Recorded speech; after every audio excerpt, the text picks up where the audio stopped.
Hello and welcome to the Ann and Phelim Scoop. I'm Phelim 𝙃𝙤𝙣 in Venice, Los Angeles. And I'm Ann McElhenney in Mullaghmore, County Sligo, coming to you from a remote location because I'm on a secret mission, which we cannot reveal just yet. Yes, and that is the remote location also explains why we're not seeing Ann's face at the moment, because Ireland, being a very progressive state, has spent enormous energy and time and money getting abortion, gay marriage, being progressive, having lots of homeless, which is also a sign of progression these days. But they forgot to fix the internet issue. So, but don't worry, we will be seeing Anne's face because we've recorded some amazing interviews earlier when the internet was working, and you'll see Anne then. But what's on the show today? First of all, we are going to talk about Hunter Biden, how Hunter Biden got a special deal where his prosecution was kept secret before the election so as not to harm his father's prospects of winning. It's easy being a Democrat, as they say. It's nice world. And we speak to Michael Pack, who was a respected documentary filmmaker until he was nominated by President Trump to lead the Voice of America, a network, and then saw up and close and personal the nastiness of the modern American media. And we have a somber anniversary also. Yeah, we have a very somber anniversary. It's 6 years since a Planned Parenthood doctor fantasized about getting a Lamborghini by selling baby parts. And we talked to the man who recorded those secret videos and asked, under the Biden administration, will she be punished for not asking for an electric car? Yeah, these things we need to know. Yes, we're going to be talking to the wonderful David Daleiden. And in COVID news, tell us about the COVID world, Anne. I see New Zealand. Oh my God. That other island. We have all kinds of COVID news. Just a quick run around the world. New Zealand has gone full dictator. Los Angeles County has made the news, and not in a good way. And the intrepid lot at the BBC are not even slightly intrepid. And we have also some very scary vaccination news from the United Kingdom. And by the way, we have a fabulous recipe, a kind of an Irish-inspired recipe, because I'm in Ireland. And it's not just a fabulous recipe, it's a fabulous recipe from a fabulous location. So anyone who's listening to this, you have really got to get the YouTube going to see what it looks like, or Rumble, by the way, because I'll bring you some beautiful scenes from Mullaghmore today where we cooked a fabulous recipe. Yeah. So let's start with Hunter Biden.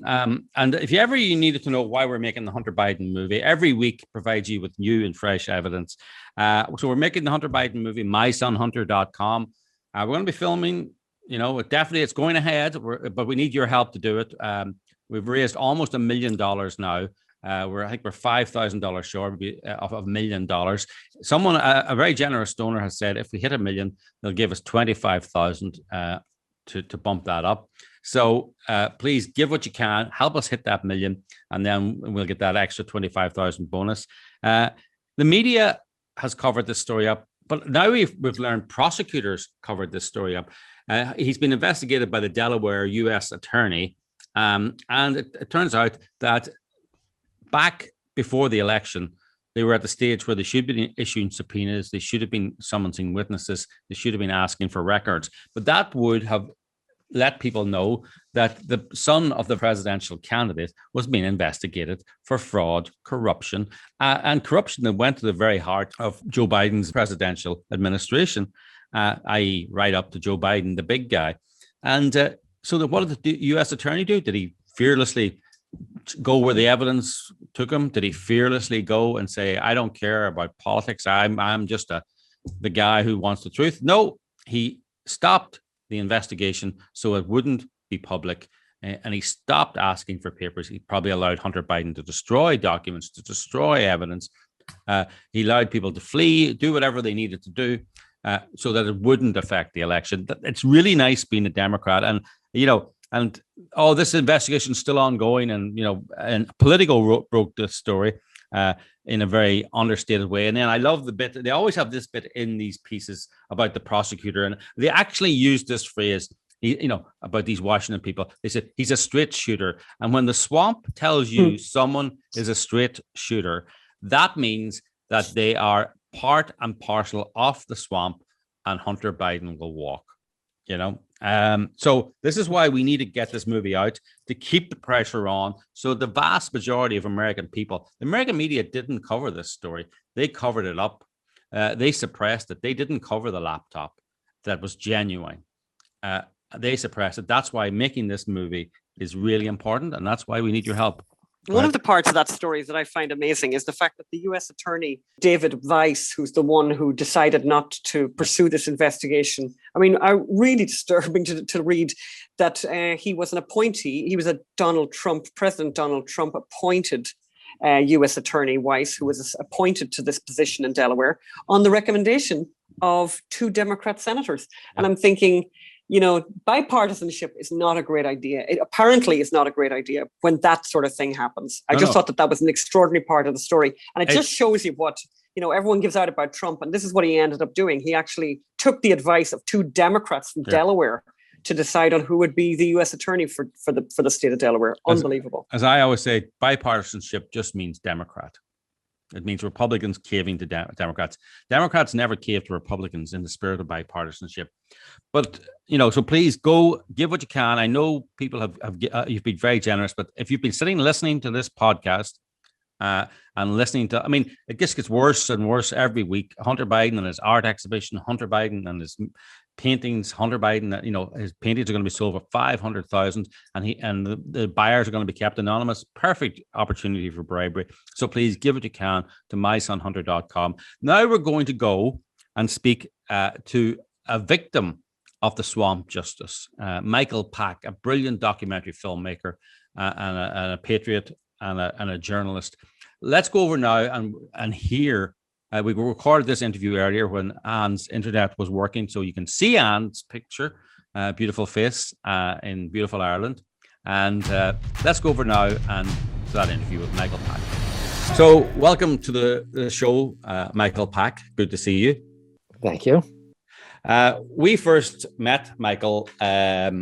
I first met Michael maybe 12 years ago when he was showing at a screening of his documentary, The Last 600 Meters, at a dingy screening room in West Los Angeles. Michael is unusual in that he's been making successful and critically acclaimed documentaries from the right of center for many years. And they've been on PBS.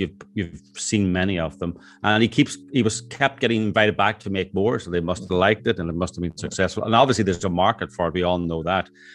You probably know him for his most recent work, Created Equal, Clarence Thomas, in his own words. In today's America, the kind of diversity that Michael brought to PBS could not be tolerated, so it had to be destroyed, and that's why we have him on today, because he wrote an astonishing piece in the Washington Examiner about how media bias has changed over the years to become an all-out poisonous, ethics-free assault on anyone who disagrees with them. So, welcome to the show, Michael. Thank you, Philip. Good to be on with you and Anne. Thank you. It's great to see you.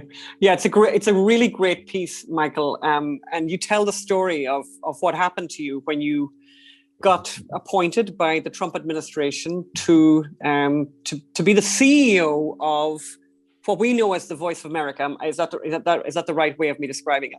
Well, it's the U.S. Agency for Global Media that includes the Voice of America and the 4 other international broadcasters: Radio Free Europe, Radio Liberty, Radio Free Asia, Middle East Broadcasting, and Cuba Broadcasting. And we don't think about them too much because they broadcast all over the world, not here, but they have a combined audience of over 350 million people weekly. They have a budget of something like $850 million a year.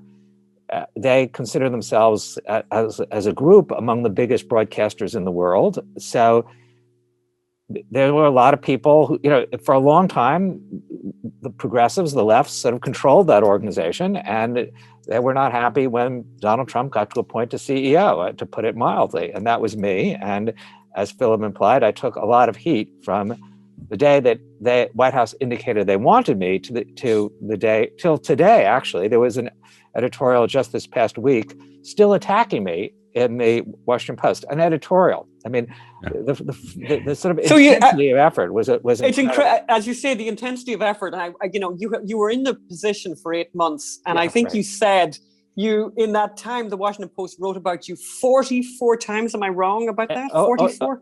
Well, over 40. So 45 now. Right. And that includes 4 op-eds and 4 editorials. Editorials, and one very recently, I've been out of office almost as long as I was in office, and they still think I am one of the most important people in the world the day they wrote the editorial. I keep trying to tell my wife I'm important, but that never works, as you know. I mean, by the way, the position was not unimportant. I mean, you were head of an agency that was the voice of America. Now it's as you say, it's got all these different names where it broadcasts. Right. Sure. It was that. But it was actually the voice of America, and you mentioned they broadcast to Cuba, and that's a very important lifeline to Cuba. And when you have progressives running these organizations, you can imagine what they're telling Cubans about America and what they're telling Cubans about Cuba. Well, that's right. And even very recently, this last Cuban protest, I mean, they had the coverage of it had featured lots of comments from the Cuban government and no really discussion of Cuba's human rights problems. I mean, they did cover the existence of the protest, but in a way mild, like you would expect from CNN, not from something that is the voice of America, as you say. And I agree with you that both the organizations are important because of their huge reach and that they're big broadcasters, and there are 4,000 journalists whose careers are being enhanced and trained. And because their mission is important. I completely agree with you, Philip. While America is under attack, especially from China, but Iran and North Korea and all over the world, and our values are under assault, we should be aggressively defending those values. And that's why the American people are spending close to $1 billion on this agency. So it is really important now, and maybe more than ever before. I mean, the last time of its glory days were the Cold War, but maybe even more important than the Cold War. Our values are really under assault, unfortunately also at home, let alone abroad. But the mission of the agency is to deal with the assault from abroad. Your agency and what you did and what you tried to do got an incredible amount of assault. I mean, you were constantly being attacked, and the people who worked for you were being attacked. I mean, tell us a little bit about these personal attacks that are just, as you made the point in your article, they're true. The things that they attacked some of your staff for were true stories, but completely irrelevant. One guy who had a messy divorce, another guy who had some dispute with his father. Right. I mean, really horrific. Just tell us a little bit about that. But also, I think we should, tell us about why you were such a threat to them. What was the problem? The mission of this, these agencies, are required by law to do 3 things, especially the Voice that has a charter, but the charter applies in some ways to all of them. They are supposed to report the news in an objective and balanced way, all sides of the news in a comprehensive way, not just what the left-wing media wants to report, but what all the media across the board would want to report. And they were failing to do that. They have as part of their mission to promote American ideas and institutions like freedom and democracy, and they were not doing enough of that. And they're supposed to present, at least the Voice is, the opinions of the administration that's in charge, in this case, the Trump administration, along with criticism.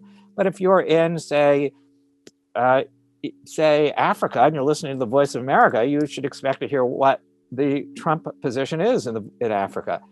So my goal was simply to get all these agencies to actually follow the law and adhere to their mission. But because for at least 10 years, maybe longer, no one had been asking them to do that, they had drifted very, very far to the left. And there was a desire not to correct any of these things, and any attempts to correct it, even to push it back and a little bit more to the middle, I was attacked as trying to make Trump TV. It was going to be Trump propaganda. And I never told the journalists what to report or even described how a particular story should go. I simply was demanding that they adhere to the law. So now to your point, Anne. So we were attacked right away from the media, like is your example from the Post and NPR and CNN and everywhere else, plus on the Hill from Democrats as well as Republicans, a problem you know very well, and sued in the courts. And it was a tremendous assault. But my piece in the Examiner focused on the media assault, and that piece is called Beyond Bias, because as Phil said, I've been making documentaries, right-of-center documentaries for many decades. And when I grew up, it was what I consider the era of bias. There were 3 networks and a small number of influential newspapers like the New York Times and the Post. And they would cover a story and they would present both sides, but they tilt to the side, the progressive side that they favored. But you could find both sides in there if you looked. Well, we are well past that. In all those 40 pieces that you referenced, Anne, about me, no one ever bothered to interview anyone who agreed with me. I mean, I generally refuse to speak to these reporters, but their town is full. Half this town, Washington, D.C., is full of people who might have agreed with me. So there was never my side. A reader or a listener could never have figured out why I did what I did. It would be a mystery. So I think it is wrong to call that bias. I call it advocacy. Others have called it propaganda. I'm not sure. But beyond that, and this actually surprised me, cynic as I thought I was the willingness of these reporters to print simple falsehoods. My communications team would correct them. They'd know something was untrue, and they would go with it anyway. Better for the story, better for their narrative. Mm-hmm. I gave a few examples in the Examiner piece, but I think the most shocking thing, which you alluded to, Anne, is beyond advocacy, beyond even lying, was this willingness to assault the personal lives of the people who work for me. Mm-hmm. They would describe people who were essentially, they're often young people in their 30s. This, I think of one case where he had been a lawyer, been at a law firm. He left the law firm to serve the administration. He thought he was doing something good. These people would have their personal lives exposed. They would, as you said, Anne, they would talk about the terms of a messy divorce or this family dispute or other things. And my people would beg these journalists not to print these things. What do they have to do with international broadcasting? And even if they're attacking my personal life, at least I'm the head of the agency. Why these more junior people? What's the point? And they would all just say, well, the public has a right to know. The real reason, the only reason I could think of, was to really terrorize these people, to scare them, to make them ineffective, to make them afraid. In the piece, like say, it's like The Sopranos. They're like hitmen with a pen and not a gun. I mean, the only purpose is to scare. It's not even right to call it journalism. And these people, and it worked. The 3 or 4 people that were so described were in tears, including men in tears, a rare thing to see, if I may make a somewhat sexist comment. But they were in tears, and some could not work for a day or two, and they were then afraid, less effective and afraid. Yeah. And they were afraid because even though often this information was buried in an article, they knew that whenever they applied for a job again, their names would be Googled and up this would come. So it was low. And then I point out that the worst offender in some ways was David Folkenflik at NPR. And after doing this, he actually gets an award for defending the First Amendment. I mean, the whole system of this thing where these people are encouraged and handed leaks and then celebrated is a very disgusting process to watch up close. And by the way, his name is I was just thinking we could make a verb out of his name. Can you just say his name again for us, please? David Folkenflik. Folkenflik. It's like, so I think it's like a verb, and I won't, I mean, it sounds like something you don't want to ever have happen to you. But you got Folkenflicked. And it's not nice. It's a good verb, but he's one of their most celebrated journalists. He's won many awards, and why not? I mean, he's doing their bidding, and in a way that I think is really disgraceful. And but he is not alone. I focused on him. He's maybe the most egregious, but there were many others. In the Post, in CNN, in Politico, in the New York Times. So it's just a horrible process to see up close. And many of them had conflicts of interest that they didn't disclose. Yeah, that's exactly right. In the case of David Folkenflik, he's at NPR. My immediate predecessor, John Lansing, left USAGM to run NPR, another organization that's required by law to be objective and balanced, and maybe not. But until we pushed, they didn't even disclose that. And it's not just that he worked at my organization, but we were investigating him and his lieutenants. And that was what the subject of Folkenflik's piece in many cases. And that was true too in the Washington Post that you talked about. The person who resigned right ahead of my appointment from the former VOA director, Amanda Bennett, her husband, Don Graham, used to own the Post, and he's son of Catherine Graham, and they're still close to people at the Post. She herself wrote one of the 4 op-eds attacking me. Needless to say, she did not disclose in her op-ed her relationship to the Post, and the Post never disclosed that. So that's right. Those conflicts of interest, they don't count because they figure it doesn't matter because they're on the side of the angels. It's an extraordinary story. And you end your piece by saying, you don't have a very simple answer to what we need to do. Just before we go there, Michael, I know that you're facing as you say, it was an unprecedented assault on everything about you, and even it's gone into a legal aspect where, in my opinion, you're being investigated by the Washington DC Attorney General for doing something that filmmakers have been doing right. for decades, right. As in using a not-for-profit to fund their films. That's right. Can you talk? I'm sure you can't talk about that. It's probably quite sensitive. But just to let the viewers know, this is part of the assault that you suffered. They really want to undermine you, make sure you cannot work again. But before we go, I want to make sure that your listeners and viewers can get to this material. I mean, I encourage you to read the Washington Examiner piece or go to my Twitter feed, which is @MichaelPack_, @MichaelPack_, and go to our website, manifoldproductions.com, where you could find our films, which are all great, as Philip said. Yeah. So that's manifoldproductions.com. I think there's more to be said here, so maybe we'll follow up sometime. Yeah. And by the way, Michael, we have many, many times on our podcast told people to go and watch Created Equal, which we think is such a wonderful, wonderful documentary, such a wonderful such a wonderful tribute to an extraordinary man and an amazing, really beautiful to watch, really inspiring. It's a wonderful story about Clarence Thomas, in his own words, Created Equal, which we have directed people to all the time. But we'll put up all those links that you mentioned as well in the show notes. But we had 2 little quick questions at the end that we always ask people, and I want to ask you: do you cook, Michael? And if you cook, what's the thing you're famous for? Well, I don't do most of the cooking at my house. I do most of the grilling. And I only do that because virtually any idiot can grill. But I strongly advise your viewers that can grill to grill everything. I mean, we grill corn on the cob and vegetables.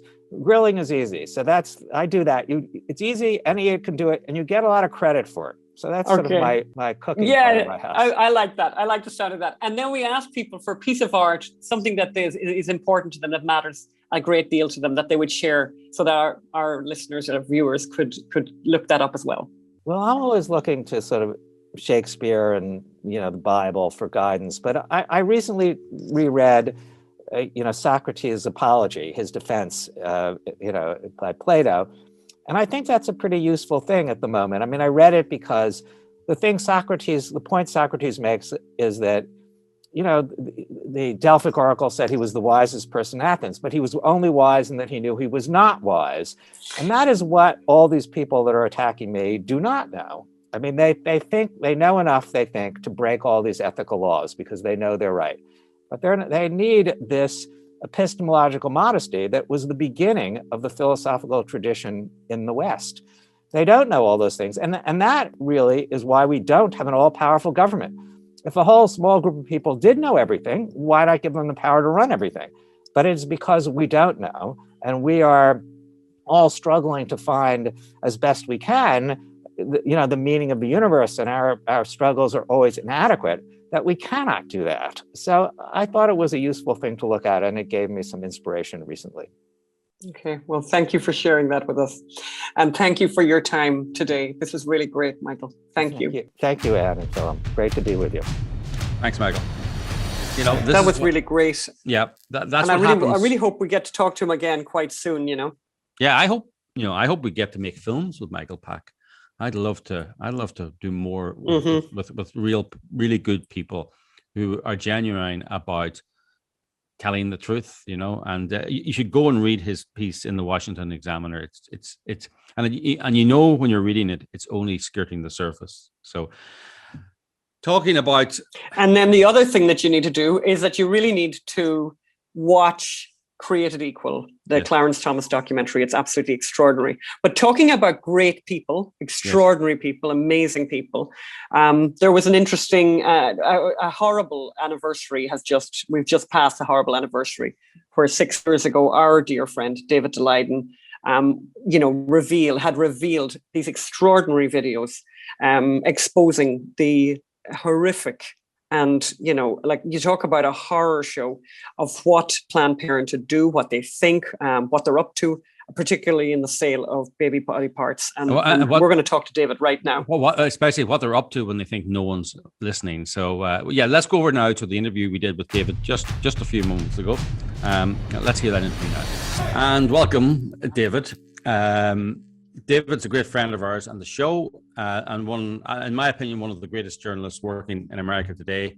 He spent several grueling years penetrating the inner echelons of Planned Parenthood to reveal they were profiting from the sale of aborted baby parts. David is always welcome on our show, but we asked David on today because this week, I believe, is the 6th anniversary of the infamous "I want a Lamborghini" comment by a Planned Parenthood doctor. So to discuss if she ever got her Lamborghini, and importantly, was it an electric vehicle, given the Biden administration tendencies, we now welcome David Daleiden to hear where the investigation is and where's the Lamborghini. Welcome, David. Great to be on with you guys. Welcome, David. Do you want me to try to answer the Lamborghini question, or is that the comedic intro for right now? That's the comedic intro. I can tell you, I think that we asked her in her deposition during the Planned Parenthood lawsuit if she ever got a Lamborghini, and I think she said no. Oh. And that's probably because the video was released and went public, so they couldn't actually buy the Lamborghini. Just remind everyone who that doctor was. Sure. So that was Dr. Mary Gatter, who was for decades was the medical director for Planned Parenthood Los Angeles, which is one of the biggest, most prominent Planned Parenthood regional offices in the entire country. And she also, at the time that video was filmed and released, Dr. Gatter was serving a 3-year term as the president of Planned Parenthood's Medical Directors Council, which is basically an internal Planned Parenthood national level committee that is in charge of enforcing Planned Parenthood policy among all the different medical directors across Planned Parenthood. The medical directors are basically the top abortion doctors for the regional Planned Parenthood groups. Yeah, I mean, I think it's important for people to realize that Mary Gatter was not some budgeting bureaucrat or administrator or someone who makes sure the lights are kept on, that the computers are all working, and concerned about money. She was a medical director, and she was discussing with you over, was she drinking white wine, having, or am I confusing it with another Planned Parenthood director? Yeah. So the famous, we're, as you said, we're at the 6-year anniversary now of the release of the original Undercover video series from 2015. The very first video that was the most famous and got the most airplay and the most views was actually with Planned Parenthood National's Senior Director of Medical Services. That was Dr. Deborah Nicotola. And that's the famous video with over the wine, red wine and salad, talking about what parts of the baby you're going to crush with the forceps, what parts you're going to not crush in order to leave them intact and alive for organ harvesting. Then the second video is famous for the Lamborghini line, and that's Dr. Mary Gatter, who we're talking about, who was basically the boss of Dr. Nicotola. Well, they started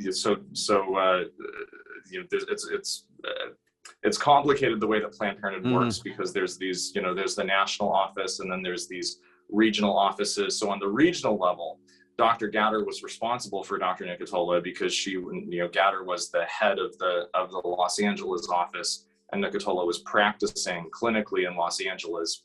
But at the same time, Nicotola was the top doctor at Planned Parenthood nationwide and was responsible for 𝙤𝙤𝙤 and all the other medical directors all across the Planned Parenthood Federation. So you're very right to say that we did not just catch like low-level employees or bureaucratic functionaries or anything like that. This was a comprehensive undercover investigative study and reporting project that captured the top level leadership of Planned Parenthood across the country, deeply involved in the illegal trafficking and sale of aborted baby body parts from late-term abortions.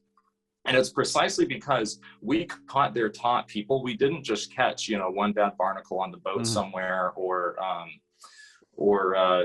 some low-level staffer, but because we caught their senior level leadership engaged in this activity and promoting it and supporting it from the top levels on down. What we caught them doing is so flagrantly illegal, and what we caught them doing is so absolutely disgusting to the public. That is why Planned Parenthood was so threatened by it, and that's why they retaliated against me and my colleagues so viciously.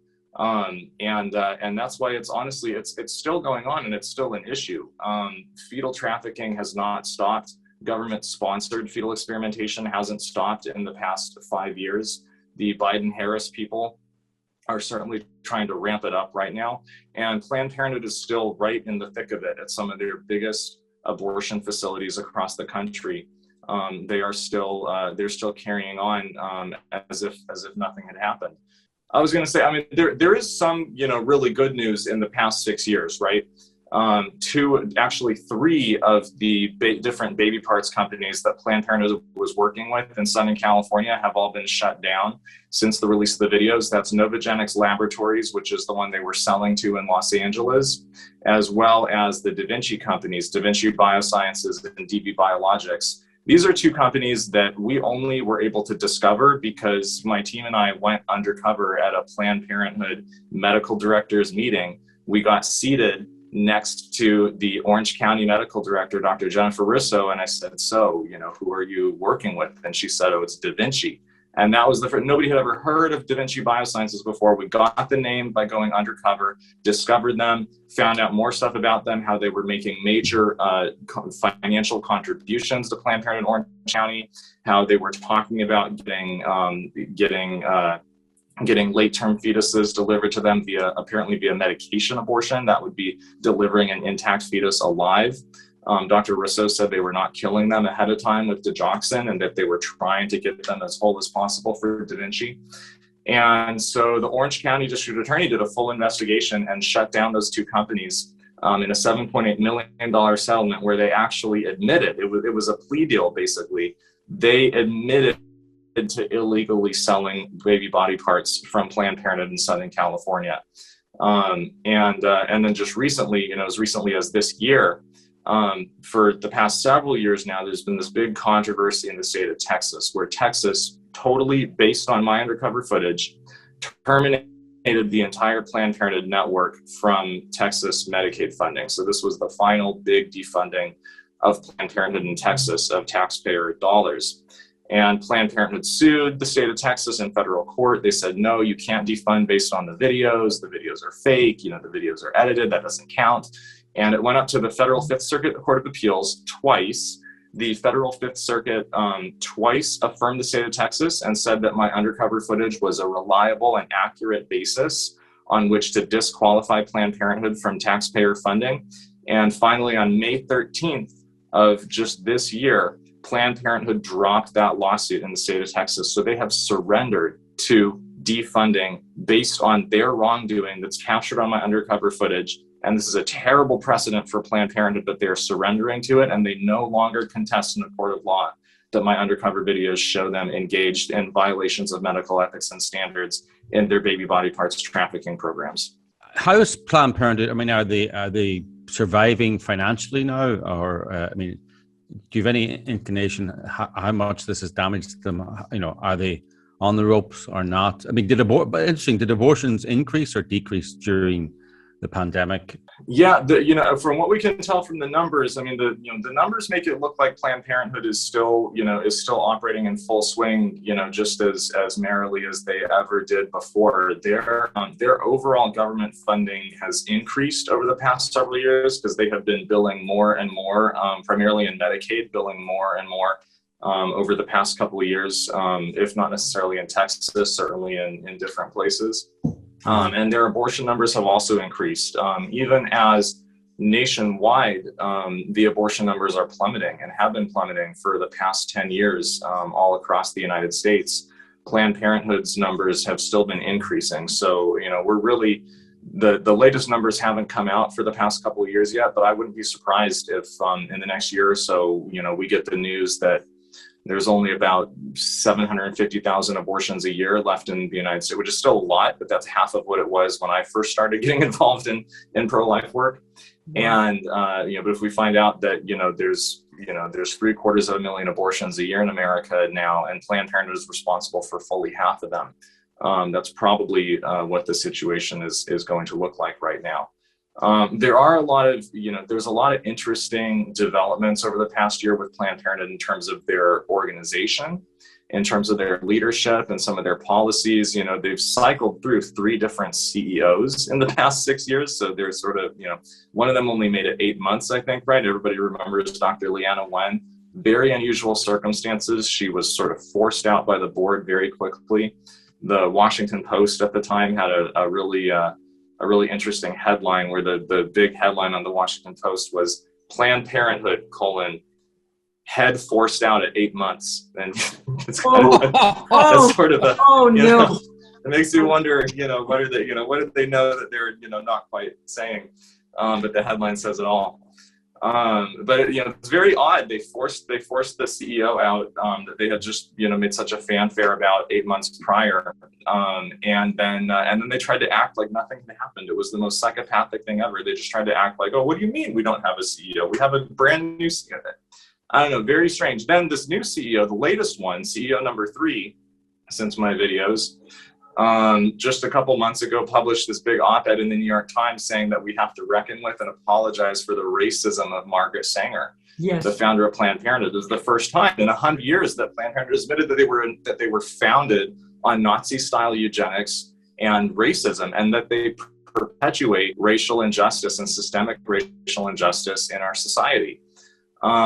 At the same time, there's all kinds of turmoil at some of the different Planned Parenthood affiliates around the country. Planned Parenthood New York City merging with the other New York affiliates right as their CEO is stepping down. Major accusations of intense, active racism at Planned Parenthood of New York City. Ironically, their flagship 6-month abortion clinic in New York City was called the Margaret Sanger Center. And they recently just renamed it because they're trying to apologize for their racist founding and the way that they have perpetuated the harms of racial injustice in our country. Pro-life advocates have been saying this for decades. Yes. And Planned Parenthood has been denying it for decades. And yet now this year, they come out and admit that they're racist. And they come out and surrender to defunding in Texas based on wrongdoing found on my Undercover videos. Even though for the past 6 years they were screaming, no wrongdoing found, no wrongdoing found. Now they've surrendered. There's some odd things going on with with other affiliates around the country too. Their Indiana and Kentucky affiliate just merged with their West Coast Seattle office, which is very odd. And there's been a lot of resignations at the top. A lot of the people from my Undercover videos have either retired recently, or they've been reassigned somewhere else. I mean, it's hard. You look at it and you sort of wonder, is it kind of like a bad Catholic priest kind of situation, or did they really get fired, or are they just being reassigned somewhere else, and whoever is doing that is not fully being responsible. It's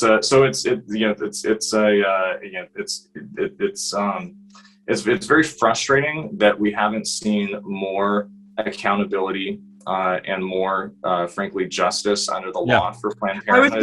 I was going to ask that question, David. Yeah. What's happening at the DOJ with your case? Because they've had all this information for a really long time. Yeah. That's really disappointing to me that we haven't. What's happening there? there's a lot I could say about that, and we could even maybe do there could even be a separate show done on that. There's some stuff that I have been fortunate to learn about this year that I can't quite talk about yet, but I would be really interested in coming back to maybe talk about that a little bit more. It's interesting.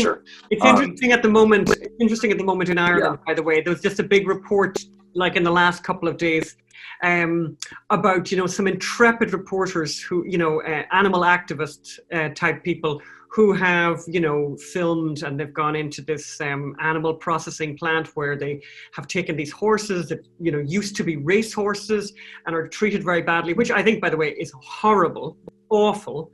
But it's kind of interesting, how Undercover seems to work really well with animals, by the way, and with the treatment of chickens, and because we've seen that before, right? And I think these people it's all great, but when it comes to human life, I mean, what you did, the extraordinary work that you did, you're not getting on the front of the BBC, being made being described as the hero that you are, but the chicken story and the horse story, and I always make this point that if you can care if you can care about the treatment of a chicken, which I think is, I get it. I totally get it. I don't think it's a stretch that you could end up caring about a baby. Yeah. And I think the only reason that people don't is that they don't get to see those videos. And you had some of your videos suppressed, completely suppressed. Yeah, it's a great irony that, in the state of California, undercover journalism, undercover video reporting is widely practiced and generally is considered legal. Local TV news journalists are all the time, sometimes every week, recording and publishing undercover stings on animal abuse, on unlicensed marijuana dispensaries, on corrupt chiropractors and fraudulent air conditioning repairmen, sometimes even recording like inside of people's homes in situations where you really sort of think, that seems like that might be really truly private and that's not legal to record there. We recorded in open public restaurants. Yes. And in crowded hotel lobbies and places of public accommodation. And yet, for the first time in history, I am the first case under the California video recording law ever of news gathering being prosecuted criminally under the California video recording law. And this is thanks to Kamala Harris back when she was the Attorney General of the state of California, on explicit instructions from Planned Parenthood, had my home raided, tried to seize all of the video recordings from me. At the explicit instructions of Planned Parenthood, and launched this case that still is ongoing as of this summer. 9 bogus felonies under the California video recording law. Another one they just tried to add recently, and so it's and then it's the great irony, and it's an even bigger irony that the California Attorney General's office under Kamala Harris relied on undercover video reporting of animal abuse and animal welfare issues when they litigated about that in other cases. And yet when it comes to the abuse of children in the womb and inhumane treatment of children in the womb, the Attorney General of California is happy if you do undercover video to expose the harvesting of duck livers for foie gras. And yet they're really upset if you do undercover videos to expose the harvesting of aborted baby livers for taxpayer-funded experimentation.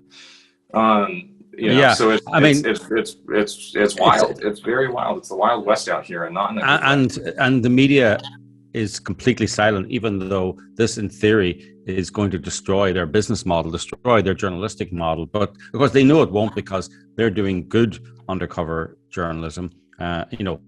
That suits that all their friends like. It's just when you go and do unpopular undercover journalism that they are quiet or support the suppression of it. But I want to get back to the DOJ. Tell me where that is, and is it anywhere? So I'll tell you what we know is is to recap for your viewers who may not who may not have followed us closely. After the Undercover videos, there were these big congressional investigations that were done. Chuck Grassley's Senate Judiciary Committee, as well as Marsha Blackburn, had the Select Investigative Panel in the House of Representatives Energy and Commerce Committee. The two of them together issued over a dozen criminal and regulatory referrals for Planned Parenthood, their business partners in selling body parts, some of the independent National Abortion Federation clinics as well, including primarily criminal referrals for investigation and prosecution for illegal trafficking of baby body parts to the FBI and the U.S. Department of Justice. In late 2017, the reporter John Solomon broke the story that the FBI had a real investigation that was following up on those criminal referrals.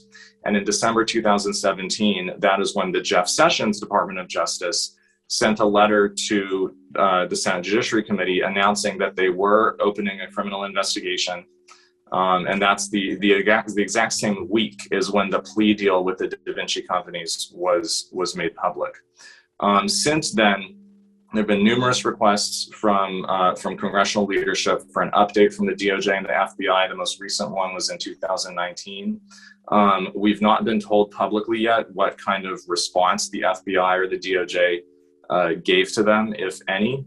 Although recently in the questions for the record, when Merrick Garland was going through the nomination for Attorney General, the Senate Judiciary Committee actually said to Merrick Garland, they said, there is a current FBI investigation of Planned Parenthood for selling baby body parts. And if you're confirmed as Attorney General, will you allow the FBI's investigation to proceed? And Merrick Garland said, I'm just a nominee. I don't know anything about the FBI investigation. He said, but I promise to make these prosecutorial decisions based on the facts and on the law. So that's an important point. I mean, I'm not saying that we should trust Merrick Garland to do the right thing, but what I am saying or suggesting is that I think that the Attorney General, the current Attorney General, Merrick Garland, has promised that he will make decisions about the current FBI investigation of Planned Parenthood for selling baby body parts based on the facts and based on the law. And so I think that we should hold him to that. I think that we should hold the White House and the administration to that. And we'll see. And if it is the case that Kamala Harris ends up being exposed again for trying to interfere with the FBI investigation of Planned Parenthood and others for trafficking baby body parts, I think that's a story that needs to be told. I wonder. Something that needs to be captured in real time as it happens. So. I wonder if that investigation is going anywhere. It's taking a long time. Yeah. I wonder if I'm skeptical at this stage that anyone will be prosecuted for this. I think the time to do it was under the Trump administration and Jeff Sessions in 2018. The videos were there from 2015. Yeah. People admitting to adjusting. The Orange County District Attorney was able to do it. As of 2017. Yeah. Why wasn't Sessions, Whitaker, or Barr able to land that plane? I don't know. But have no senators or congressional people written and said what's the update? So there have been many congressional letters over the past couple of years. There was a big formal request for an update in the summer of 2019.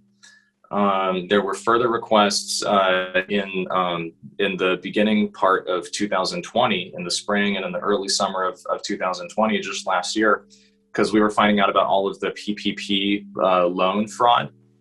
Due to the COVID stimulus bills and stuff like that was happening at, I think it was close to 40 Planned Parenthood regional offices all across the country had illegally and fraudulently applied for PPP loans. They'd gotten something like $80 to $100 million out of that fraudulently. And then at the same time, a year ago, Center for Medical Progress was releasing a new video series highlighting the sworn under oath testimony of Planned Parenthood leadership in their videotaped depositions in their own lawsuit that Planned Parenthood had brought in retaliation against me and my colleagues.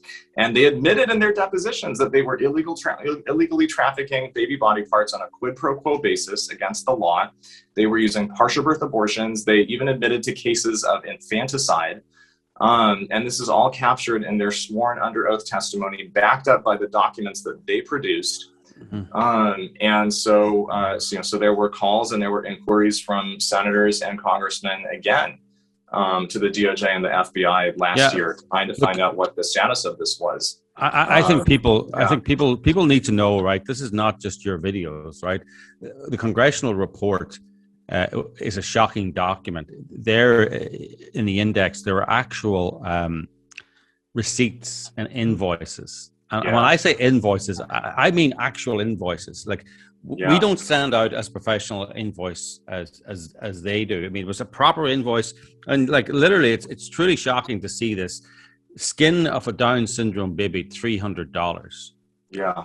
2 legs, $100. I can't remember the exact total now. Livers, and what I particularly liked was at the bottom was the terms and conditions. Must be paid within 30 days. If you don't, it'll be charged 10% interest, and then, sent to our collections. I mean, this is a proper invoice. This is like somebody supplying widgets to a car supply company. Yeah. But it wasn't. It was the skin of a Down syndrome baby. It was the liver of a 20-week-old baby. It was the hand of a baby. It was trafficking. It was selling baby parts on with strict terms and conditions applied. Yes. Yeah. And packaging postage not included. Yep. Yeah. No one can look at those invoices and not see clearly that they're selling baby body parts like widgets on an assembly line. I think that very few people can look at those invoices without being absolutely overwhelmed by the shock and the horror of what they show being done to the littlest Americans. And by the way, the burdens of fetal trafficking and fetal experimentation disproportionately fall on minority communities. These are disproportionately, these are going to be Black and brown babies who are being cut up and trafficked across the country for experimental purposes by allegedly the educated and the privileged, the people who most should know better. The invoices for baby body parts from the very earliest times that I first started looking into this issue, the invoices and the materials and methods sections of a lot of the experiments published with them have just been some of the most horrific things that have stuck with me the longest and motivated me the most to want to focus on this issue, because they show, in some ways they show the best of our world at its worst, right? They show, educated scientists, people who know the truths about the world, about creation, about human beings, about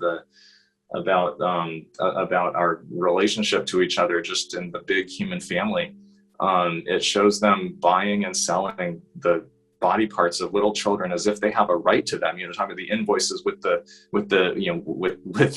interest being charged and payment due in a certain time, like as if someone, you see that on an invoice for somebody's heart, right? For a 5 or 6 month old child's heart, that someone is entitled to get paid interest based on not making the payment for someone else's heart. We'll put it up in a short enough time. We'll put up as if you had a right, as if somebody had a right to somebody else's heart, and I think it's so disgusting. But it's so revealing and so clarifying about the practice of abortion in our country, and about abortion policy in our country, and that is why Planned Parenthood was so terrified when these tapes came out. It's why they're so terrified about this issue. And it's why they can't let it go, and they can't let me go. It's also why I can't let it go, because this is what it, if anything matters. I mean, I'm sorry, like I just watched the Lincoln movie with a friend a couple of weeks ago, the 2012 Lincoln movie about how they passed the 13th Amendment. And, so I thought, some 150, 175 years ago, I thought we passed a constitutional amendment in this country that said that no longer would we be buying and selling people in the United States of America. And yet you look at these invoices, and I imagine the FBI and the DOJ have looked at them. I don't know why nothing was done about it last year or the year before that or the year before that.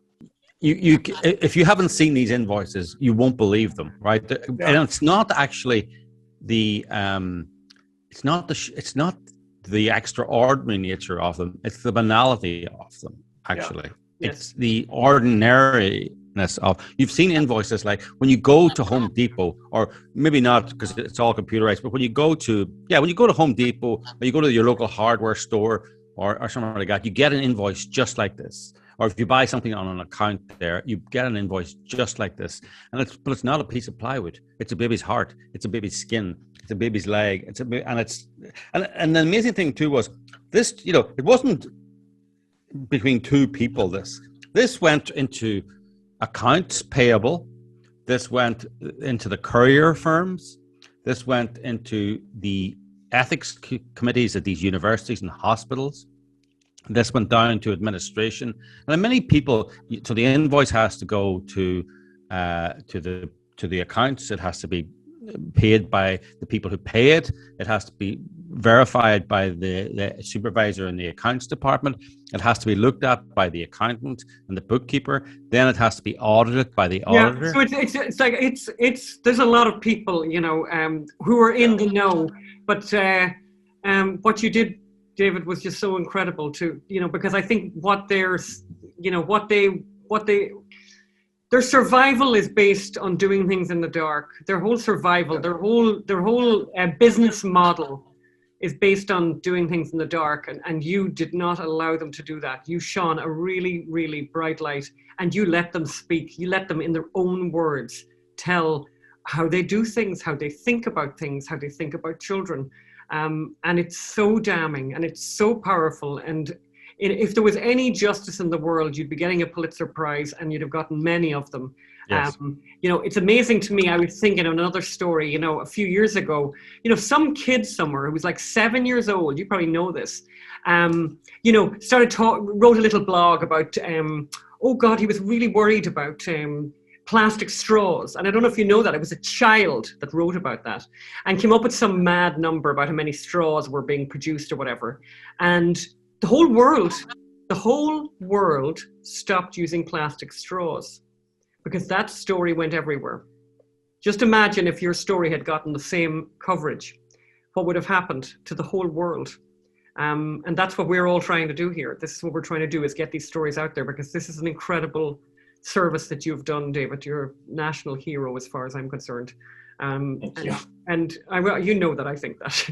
And it's so important, and it's because their whole survival is based on people not knowing what they do and not understanding it. And the less information people have, the more successful Planned Parenthood will be. So I love what you do, making what they do public for the first time, really, by more than anyone else has ever done before. I think we've come to the end of this. On this very particular note, we've come to the end of this interview. David, we love you, and keep on keeping on. I know it's very tough, but you're so, that awful thing that they say all the time, being on the right side of history. You're on the right side of humanity.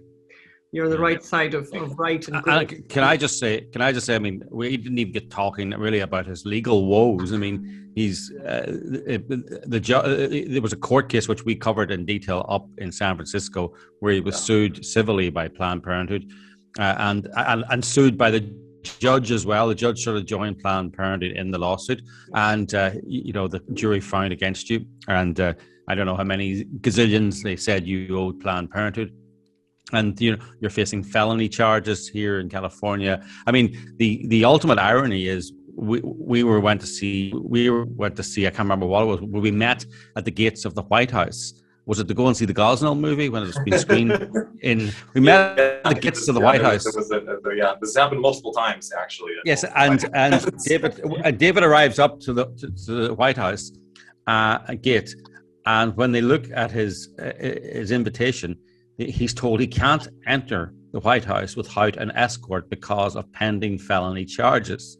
And it's like, do you know? I mean, he should be carried shoulder high by the Trump boys with Ivanka running in front with a palm leaf or something like that. Yes.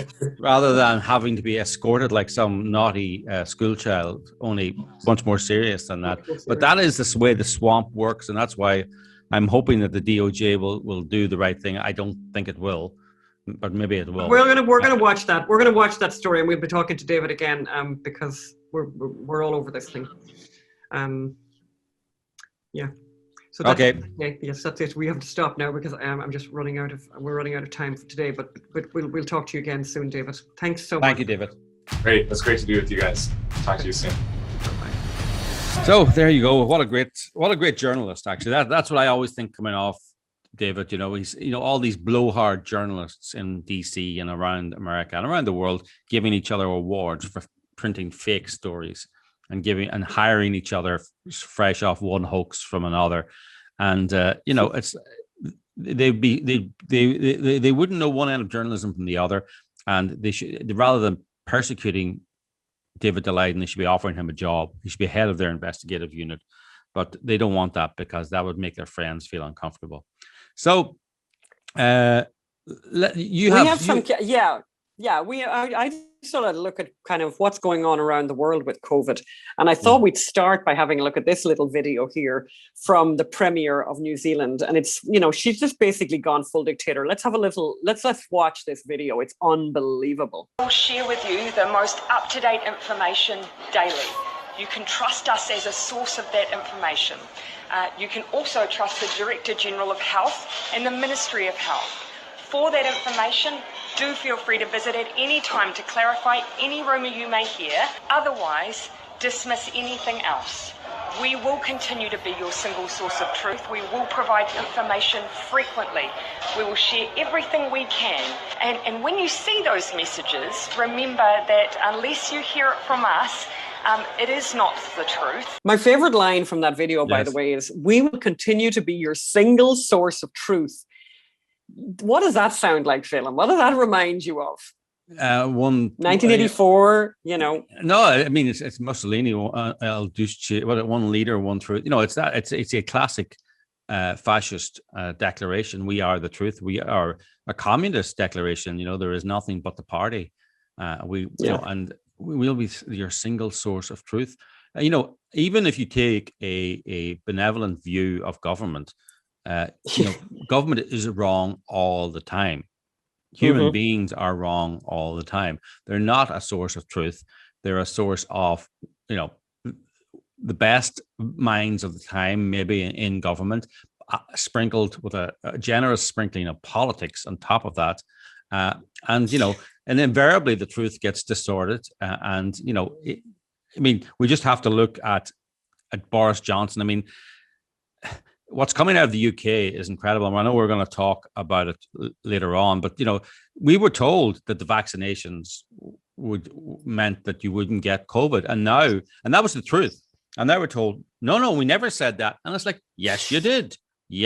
And now we're seeing all these people with vaccinations getting COVID. But a kind of related matter, Los Angeles. Tell us about what's happening in Los Angeles County, Anne. Well, I actually want you to tell us about that. But I was reading, obviously, and hearing from friends in LA, including yourself, Phelim, that basically that LA County made the news this week when it became the first major county in the nation to revert to requiring masks indoors, regardless of your vaccination status. So how is that going for you, Phelim? How are you enjoying that? I'm hiding with my cats. I'm not even going out there. Actually, I went out. I only went out a day or two. It doesn't. It's a lot of people are following it. A lot of people aren't. But it's complete madness. I mean, yes. There's no one has produced the evidence that masks work, for a start. And weren't we told vaccinations were going to solve all this? So there's my local, I'm going to put up a picture now of my local coffee shop, which since Anne has disappeared on me, I've been spending an increasingly large amount of time. And I suspect the hand of Anne McElhinney in this to make me stay at home and cook more. But look at that sign, right? Look what that sign says. Due to 2 of our staff who were already vaccinated testing positive for COVID, we are closed. And it's like, what the heck? Well, I know exactly how awful that is for you, Phelim. I know that this is an incredibly important coffee shop in your life, and I know it's a massive blow. And by the way, it's just extraordinary. I mean, the whole place is closed, and God, I mean, it's just horrific. But I want to also point out another crazy story, because I'm kind of just doing a quick survey of what's going on around the world. And of course, loads of crazy is going on. But I loved this story from the BBC, Here's a headline: anxious BBC staff wanting more personal space offered white lanyards. So the public broadcaster is preparing for many employees to return to its offices from September. This is in the Telegraph, by the way. BBC will offer white lanyards to staff who are anxious about returning to the office during the pandemic so that they can signal to colleagues that they want extra personal space around them.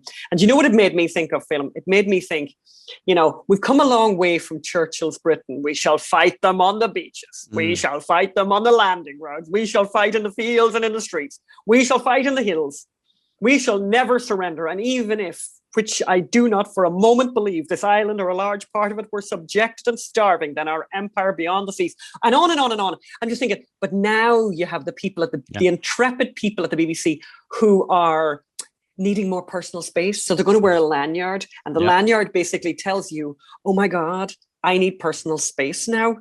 No, actually, you know what you need to do if you're that, you need to go home, by the way, permanently and let somebody else have the job, because that's a nice job to work for the BBC. Oh, no, listen. And if you're scared of just, I don't know what, go on, Phil. No, listen, there's plenty of people out there who would like to be in journalism and don't need personal space. I hope there are. Yes.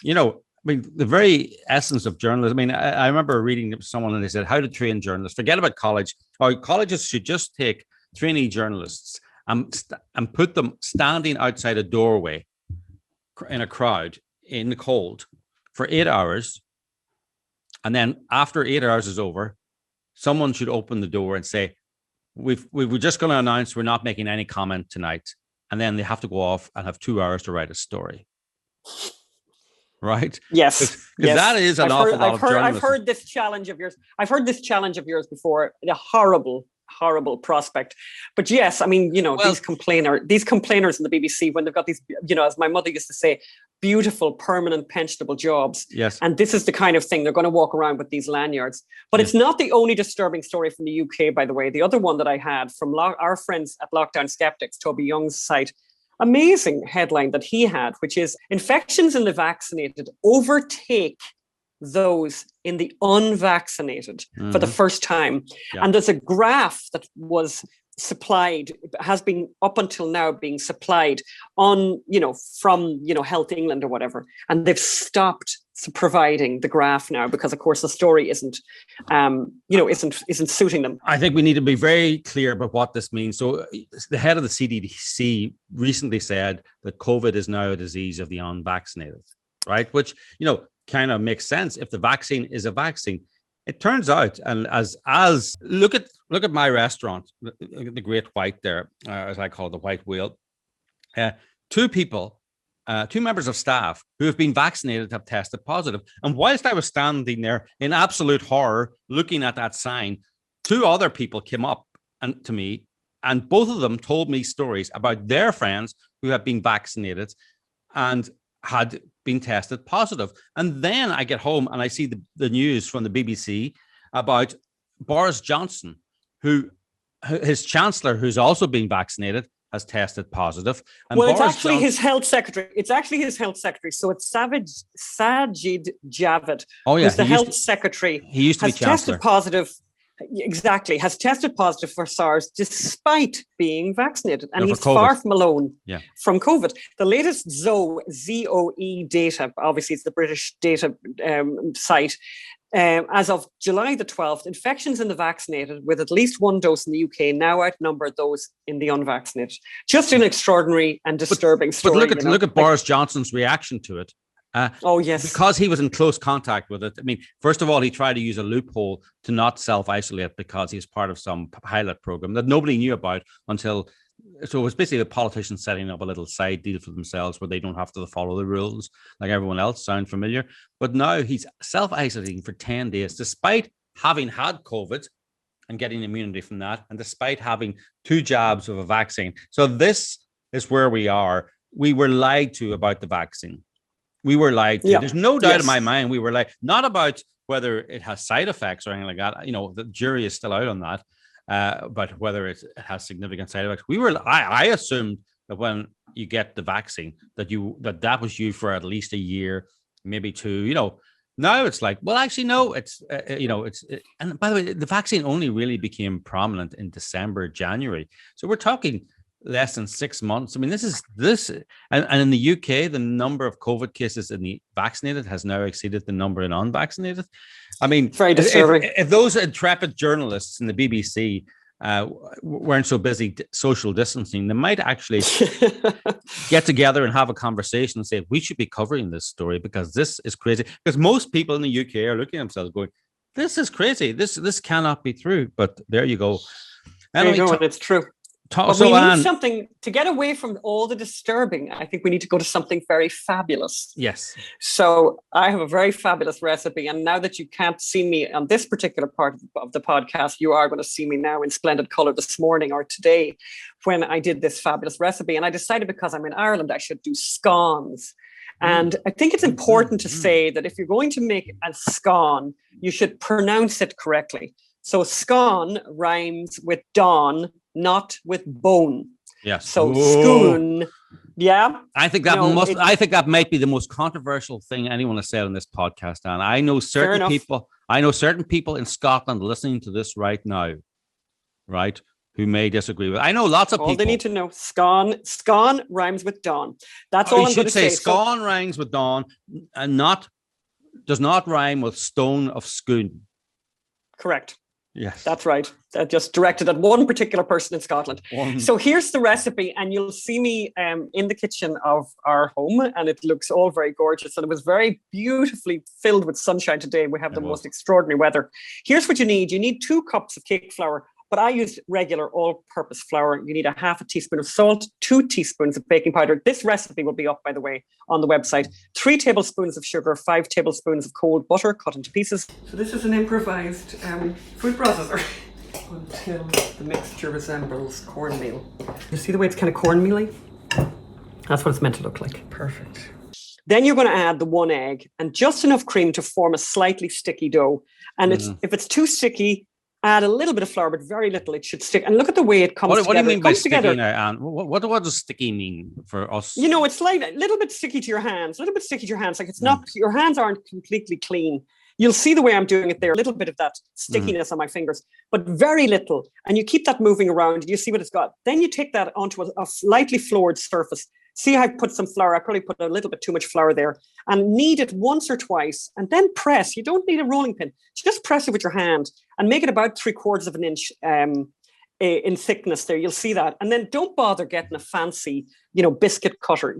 I used a glass. You'll see me using a glass here to cut out the circles. Cut out those circles, right? And then put those rounds on the parchment paper. Parchment paper is a real winner here, and put that on a baking dish. And then any piece that's left over after you've taken all the bits with the glass, just reshape them and cut again until you've used up everything. And then with a brush, if you have a brush, you can nearly use your finger, by the way, brush each top of each scone with a bit of cream and sprinkle it with a little bit of sugar.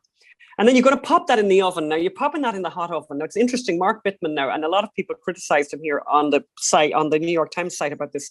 It definitely, it says, he said 9 to 11 minutes. I would say totally not right. So you know what? They're not done. So we're going to put them back in. Okay. I would say 10 to 20 minutes. I was so much closer to 20 minutes. But look, can you believe this? And serve them immediately with clotted cream and excellent jam. Now, I didn't have clotted cream. And all you need to do then is I used whipped cream, which I whipped by keeping it in the bottle and just shaking the bottle and shaking the bottle. And they really are, really great. And by the way, one of the comments in the New York Times about his recipe was, what a truly excellent scone. We haven't been able to get clotted cream in Canada for over 10 months now. So I made my own. By the way, this is crazy. You can't get clotted cream in Canada. I mean, they should have dairy industries, coming out of their noses up there. But exactly. But can I just say, the last scene you're looking at right now is I was invited to a friend's house to have coffee and teas and lovely things. And I brought the hot scones just from the oven. And you'll see me now with the extraordinary view behind me of Mullaghmore. I mean, unbelievable. Now, I'll be honest with you people, that's the Atlantic Ocean, so it isn't always as friendly looking. But what a beautiful day. And I highly recommend that everyone make these scones. They are so simple and so gorgeous. and your friends will be extremely impressed. And do you have to go to Ireland to eat them, or can they eat them at home? You could eat them in any continent at all now, but obviously I would like to be eating them on the same continent with my husband one day very soon. Well, that's not just possible at the moment, but by the way, people have written, and we've said to people, would you be interested in coming on a tour of Ireland with us? Conservative Ireland, an endangered, full of endangered species of traditional Irish people. And we will guide you through them all. But we're just asking about the interest. So please write a comment either on the podcast app or in the YouTube channel or on the Rumble channel about what do you think of the recipe? What do you think of the show? What moved you? What didn't? And if you'd be interested in going on a little tour of Ireland with us. So we'll see you next week, and hopefully the next time we're on, maybe I'll be able to manage to get the internet to work a little bit better. But I don't have high hopes. But thanks so much for this week. We'll take care. Bye-bye. All the best. Bye.